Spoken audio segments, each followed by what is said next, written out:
Hello guys, welcome to spectator. சுட Indian football news தான் பார்க்க போகிறோம். டீட்டெயிலாக பார்க்கலாம் வாங்க.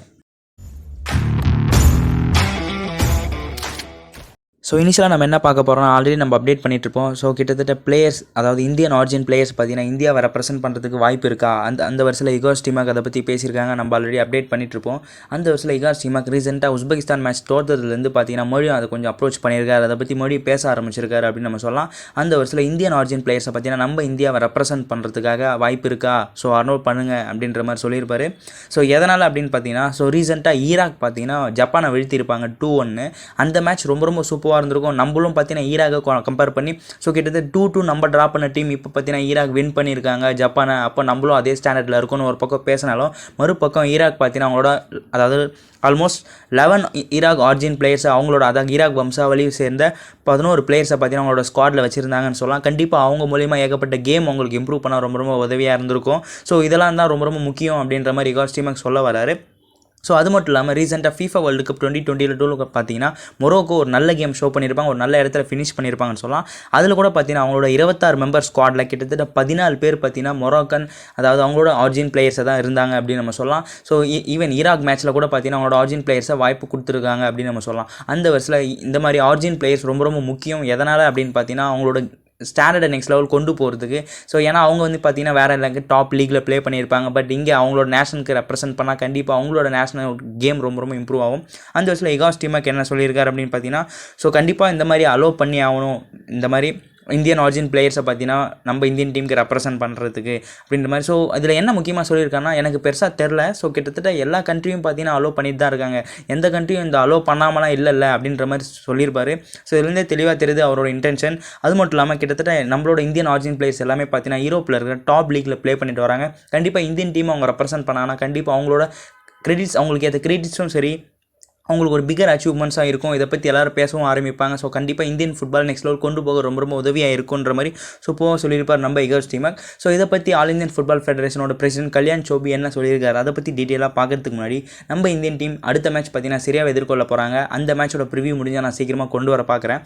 ஸோ அந்த மேட்ச்சில் ஆல்மோஸ்ட் ஃபுல் ஸ்குவாடோட நம்ம இந்தியன் டீம் இறங்குறாங்க அப்படின்னு நம்ம சொல்லலாம். ஆல்ரெடி இகோர் ஸ்டீமாக்கு உஸ்பெகிஸ்தான் மேட்ச்சில் சாந்தே, ஸோ ஒரு சில பிளேயர்ஸ்லாம் அவைலபிளாக இருந்திருக்க மாட்டாங்க. பட் இந்த மேட்ச்சில் கண்டிப்பாக எல்லோரும் அவைலபிளாக இருக்காங்க. ஸோ ஆல்மோஸ்ட் ஃபுல் ஸ்குவாடோட தான் போகிறாங்க. பட் என்னதான் இருந்தாலும் ஆப்ஷன்ஸ் அதிகமாக இருக்கும். பட் ப்ராப்பராக யூட்டிலைஸ் பண்ணி ஆகணும். ப்ராப்பர் சப்ஸ்டியூஷனாக இருக்கட்டும், லைனப் சூப்பராக டிசைட் பண்ணுறதா இருக்கட்டும். கண்டிப்பாக சிரியாவை வின் பண்ணுறது மூலிமா நம்ம டாப், அதாவது 3rd பொசிஷனை ஃபினிஷ் பண்ணால் கண்டிப்பாக மற்ற குரூப்போட டிசைட் பண்ண ஏற்ற மாதிரி நம்மளுக்கு பார்த்தீங்கன்னா நெக்ஸ்ட் லெவல் போக உதவியாக இருக்கும். அதை பற்றி நான் டீட்டெயிலாக அப்டேட் பண்ணுறேன்.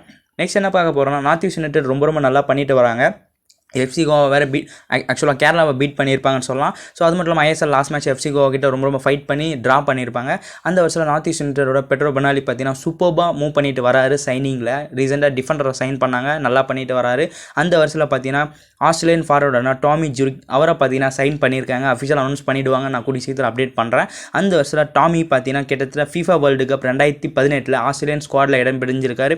அது மட்டும் இல்லாமல் AFC Asian cup Australia win பண்ணியிருப்பாங்க 2015. அதுலேயும் பார்த்தீங்கன்னா ஒன் ஆஃப் த பிளேயராக இருந்திருக்காருன்னு சொல்லலாம். ஸோ ஒரு super experience player and striker அப்படின்னு சொல்லலாம். கண்டிப்பாக North East United next level கொண்டு போக ரொம்ப உதவியாக இருப்பார்.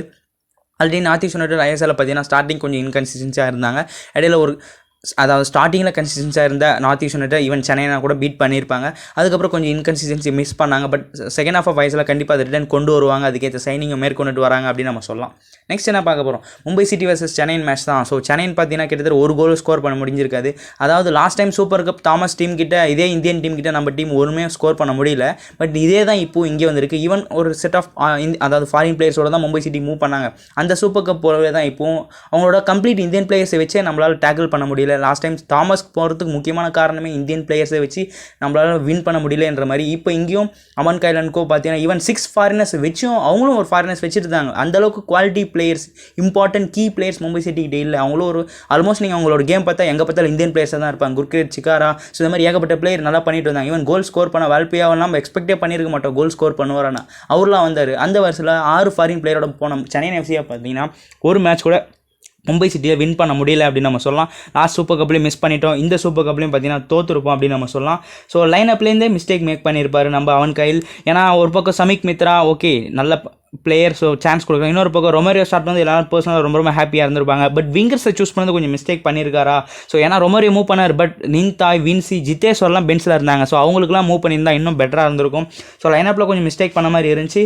ஸோ மற்றபடி சென்னைன்னு இனிஷியலாக ரொம்ப நல்லா பண்ணாங்க சென்னைன்னு தான். பட் அதாவது எவ்வளோக்கு நம்ம சான்ஸ் கிரியேட் பண்ணமோ அவ்வளோக்கு நம்ம கன்வெர்ட் பண்ணல. அவங்க கிரியேட் பண்ண ஒரு சான்ஸும் நச்சின்னு கன்வெர்ட் பண்ணாங்கன்னு சொல்லலாம். வால்பியா ஒரு சூப்பர் ஹெட்டர், அந்த ஹெட்டர் நல்லா ரீச் ஆகிருக்கும், அதாவது ப்ராப்பராக நம்மளுக்கு ஹிட் ஆகிருக்கும். பட் அது அவன் டார்கெட்டில் வச்சாலும் லெஜண்ட் பாஸ் சூப்பராக சேவ் பண்ணியிருப்பார். இர்ஃபான் யாதவ் இருக்கட்டும், ஜார்டன் மரேதாக இருக்கட்டும். மறுபக்கம் அந்த கீ சான்சஸ் அதான் அதாவது அவன் கையில் எல்லாம் சொல்லியிருப்பார். இனிஷியலாக அந்த சான்ஸ் எவ்வளோக்கு நாங்கள் மிஸ் பண்ணுறோமோ அவ்வளோக்குள்ள மேட்ச் லூஸ் பண்ணிட்டு வரோன்னு. அந்த வருஷத்தில் இனிஷியலாக ஒரு 2-3 சான்ஸ் பக்காவாக கிடச்சிருக்கும். அதை நம்ம ப்ராப்பராக யூட்டிலைஸ் பண்ணாத காரணத்தினால இந்த மேட்சை லூஸ் பண்ணியிருப்போம். ஆல்மோஸ்ட் ஒரு இந்தியன் டீம் சூப்பராக பெர்ஃபார்ம் பண்ணிட்டு வந்தாங்கன்னு சொல்லலாம். அதாவது இந்தியன் பிளேயர்ஸ், ஈவன் இந்தியன் பிளேயர்ஸை பற்றி ரொம்ப சூப்பராக சொல்லியிருப்பார் பெட்டர் கிராட்கி, மும்பை சிட்டியோட கோச். அவர் என்ன சொல்லியிருக்காரு அதை பற்றி பார்க்கறதுக்கு முன்னாடி அவன் கல்யாண் கோ பற்றி நம்ம பார்த்தலாம். ஸோ ரொம்ப டிசப்பாயின்மெண்ட், ஏகப்பட்ட ஃபேன்ஸ் ரொம்ப ஃப்ரஸ்ட்ரேட் ஆகிட்டு இருப்பாங்க. 2-0 அதாவது எப்படின்னா நல்லா மேட்ச் வின் பண்ணிகிட்டே போக மாட்டாங்க. எதனா ஒரு மேட்ச் நல்லா பண்ணிட்டு நம்மளுக்கு ஒரு நம்பிக்கையை விதைச்சிருவாங்க, அதுக்கு அடுத்த மேட்ச் தோற்றுருவாங்க. ஸோ அதாவது மேட்ச் பண்ணிடுறாங்க. ஒரு மேட்ச் தோற்றா அடுத்த மேட்ச் வின் பண்ணி மேட்ச் பண்ணுறாங்களே தவிர ஸோ ரொம்ப போராக இருக்குது சென்னையோட கேம். அன்எக்ஸ்பெக்டட் கேம்னு சொல்லலாம் சென்னை கிட்ட பொறுத்த வரைக்கும். ஸோ மும்பை சிட்டி ஈவன் அவங்க ஃபுல் பிளேயர்ஸோட விளையாடல. சூப்பர் கப்னால இதே தான் பிரச்சனையாக இருக்குது Chennai எஃப்சிக்கு.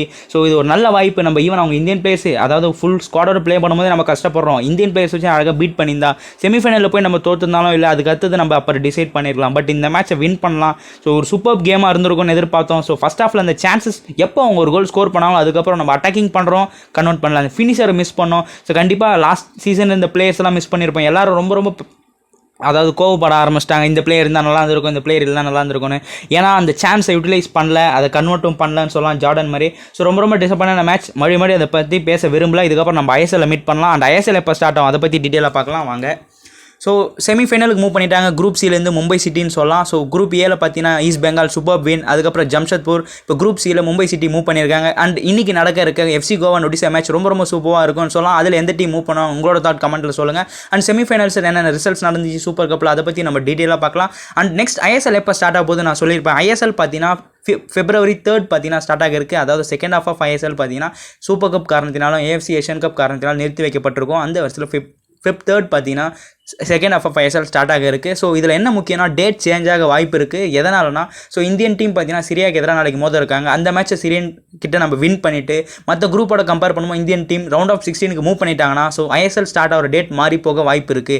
Suppose Indian team maybe lose பண்ணிட்டாங்க அப்படின்ற மாதிரி இருந்துச்சுன்னா கண்டிப்பாக ஐஎஸ்எல் Feb 3 ஸ்டார்ட் ஆக இருக்குது. ஷெடியூல் அனௌன்ஸ் பண்ண பிறகு சென்னை மேட்ச் என்னென்னைக்கு இருக்குது அப்படின்ற மாதிரி பார்க்கலாம். இதுக்கப்புறம் கண்டிப்பாக சென்னை பற்றியும் சரி மற்ற கிளப்பை பற்றி உங்களோட கமெண்ட்டுக்கு ஏற்ற மாதிரி மற்ற கிளப்பை பற்றி நம்ம டிஸ்கஸ் பண்ணலாம். ஸோ பேஸ்ட் ஆன் யுவர் ஒப்பீனியனுக்கு ஏற்ற மாதிரி தான் மூவ் ஆக போகுது. ஸோ முடிஞ்ச வரைக்கும் உங்களோட தாட்டை கமெண்ட்டில் சொல்லுங்கள். இந்தியன் ஃபுட்பாலை பற்றி நம்ம ஏகப்பட்டது டிஸ்கஸ் பண்ணலாம் ஒன்றா சேர்ந்து. நெக்ஸ்ட் என்ன பார்க்க போகிறோம், பெட்டர் கேட்கி என்ன சொல்லியிருக்காரு. ஸோ நான் ரொம்ப பயப்படலன்னு தெளிவாக சொல்லிட்டு இருப்பார் பெட்டர் கேட்கி, மும்பை சிட்டியோட கோச். ஸோ இந்தியன் பிளேயர்ஸை வச்சு மூவ் பண்ணுறதுக்கு நான் பயப்படலை. ஸோ ஈவன் ஃபாரின் பிளேயர்ஸ்க்கு ரீப்ளேஸ்மெண்ட்டாக கூட நான் இந்தியன் பிளேயர்ஸை உள்ளே கொண்டு வருவேன். அந்தளவுக்கு அவங்க பெட்டராக பர்ஃபார்ம் பண்ணிட்டு இருக்காங்க. அந்த கேம் அவங்க அந்த இடத்துல நிற்கிறதுக்கு அதுக்கேற்ற டிசர்வ் அவங்க காமிச்சிருக்காங்க அப்படின்ற மாதிரி சொல்லியிருப்பாரு. அது மட்டும் இல்லாமல் இன்னொன்று புகழ்ந்து பேசியிருப்பார். அதை பற்றி பார்க்கறதுக்கு முன்னாடி மோகன் Bagan Super Giants East Bengal கிட்ட தோத்துட்டு இருப்பாங்க. ஃபேன்ஸ் ரொம்ப ஃபர்ஸ்ட் அதாவது மோகன் பகான் சூப்பர் ஜெயின்ஸை துராந்த் கப்பில் வின் பண்ணியிருப்பாங்க ஈஸ்ட் பெங்காலை. அந்த பக்கம் ஃபேன்ஸ் ரொம்ப ஃப்ரஸ்ட்ரேட்டாக இருந்தாங்க. பட் இப்போ அதே ஈஸ்ட் பெங்கால் பார்த்தீங்கன்னா மோகன் பகானை வெளுத்தி செமிஃபைனல் மூவ் பண்ணாங்க. ஒரு பக்கம் ஃபேன்ஸ் சந்தோஷமாக இருக்காங்க. இதுதான் ஸோ யார் வேணால் ஜெயிக்கலாம், யார் வேணால் தோக்கலாம். அந்த வருஷத்தில் மோகன் பகான் சூப்பர் ஜெயின்ஸோட கோச் அபாஸ் பார்த்தீங்கன்னா 3 சேஞ்சஸ் நான் பண்ண இருக்கேன்ற மாதிரி சொல்லியிருக்காரு. அந்த வருஷத்தில் எந்தெந்த பிளேயர் போக வாய்ப்பு இருக்குது அப்படின்னு பார்த்தீங்கன்னா ஸோ மொதல் பிளேயர் பிராண்டன் அமில் பார்த்தீங்கன்னா போக வாய்ப்பு இருக்குது. அவரை பார்த்தீங்கன்னா இந்தோனேஷியன் கிளப் அப்ரோச் பண்ணிட்டு வராங்க. ஒன்ஸ் இன்ஃபர்மேஷன் கன்ஃபார்ம் பண்ணோன்னே நான் உங்களுக்கு அப்டேட் பண்ணுறேன். அதாவது ஆஸ்திரேலியன் டிஃபெண்டரான பிராண்டன் அமில் மூவ் பண்ணுறாருன்னு. மறுபக்கம் ஸோ யூகோ பூமஸ் ஆல்ரெடி மூவ் பண்ணுவார்ன்ற மாதிரி ஒரு ரூமர் கிளம்பிட்டு இருந்துச்சு. அவரை பார்த்தீங்கன்னா ரிட்டன் மும்பை சிட்டிக்கு போவார்ன்ற மாதிரி ரூமர் கிளம்பிட்டு இருக்கு. பட் ஒன்ஸ் கன்ஃபார்ம் பண்ண உங்களுக்கு அப்டேட் பண்ணுறேன். ஏன்னா மும்பை சிட்டிக்கு கிரெக் ஸ்டீவர்ட்ன்ற ஒரு பிளேயர் இல்லாமல் போயிட்டதுனால யூகோ பூமஸ் அவங்க உள்ளே கொண்டு வர பார்ப்பாங்க. ஸோ ஒரு ரெக்கார்ட் பிரேக்கிங் ட்ரான்ஸ்ஃபர் ஃபீஸோட உள்ளே கொண்டு வருவாங்களா டீட்டெயிலாக பார்க்கலாம். நெக்ஸ்ட் நம்ம பெட்டர் கேட்கி என்ன சொல்லியிருக்காரு அதை பற்றி பார்த்துட்டு ஆல் இந்தியன் ஃபுட்பால் ஃபெடரேஷனோட நம்ம கல்யாண் சோபி நம்ம அந்த அதாவது பிளேயர்ஸ் இன் இந்தியன் ஆரிஜினோட பற்றி என்ன சொல்லியிருக்காரு பார்த்துட்டு நம்ம இந்த வீடியோ கம்ப்ளீட் பண்ணிக்கலாம். ஸோ இந்தியன் பிளேயர்ஸை பொறுத்த வரைக்கும் பார்த்தீங்கன்னா ஸோ கிட்டத்தட்ட ஆஸ்திரேலியாவில் எப்படி இருக்கோ அதே மாதிரி இன் ஃபியூச்சரில் அதாவது அடுத்த 5 வருஷம் இல்லைனா 10 வருஷத்தில் பார்த்தீங்கன்னா கண்டிப்பாக ஏகப்பட்ட இந்தியன் பிளேயர்ஸ் பார்த்தீங்கன்னா ஒரு பிக் காம்படிஷனுக்காக இடம் பெரிப்பாங்கன்ற மாதிரி ரொம்ப நம்பிக்கையோடு தெரிவிச்சிருக்காரு. So one of the super கோச்னு சொல்லலாம் அப்கமிங்கில். ஏன்னா ஏகப்பட்ட இந்தியன் பிளேயர்ஸ்க்கு வாய்ப்பு கொடுத்துட்டு வராங்க. அதுக்கேற்ற மாதிரி இந்தியன் பிளேயர்ஸும் அவங்களோட பொசிஷனை ஸ்டாண்டர்ட் பற்றிக்கிற மாதிரி அவங்களோட கேமை சூப்பராக காமிச்சிட்டு வராங்கன்னு சொல்லலாம்.